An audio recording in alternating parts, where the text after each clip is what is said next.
Një tjetër adresim I javës ishte adresimi që u bë nga Ministri I Financave. Dhe e sjell këtu sepse ka një subjekt me rëndësi, subjektin e informalitetit në ndërtim. Dhe faktikisht jemi në një proces ku shohim përmirësime të vazhdueshme fal qasjes aktive të Ministrisë Financave dhe të autoriteteve tatimore për të mos lejuar që informaliteti të godas në mënyrën më të padrejtë familjet e atyre që punojnë në sektorin e ndërtimit. Dhe kemi të reflektuar në fondin e pagave të kontributeve shoqërore dhe shëndetësore në sektorin e ndërtimit një rritje domethënëse.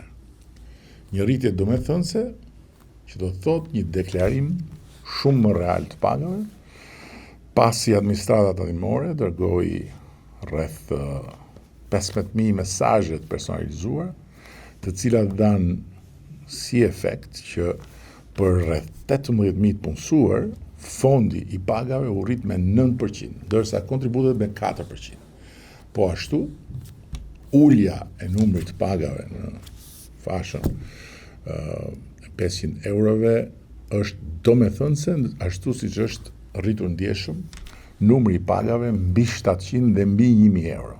Një rritje deri në 18%, si dhe paga mbi 1200 euro me një rritje mbi 10%.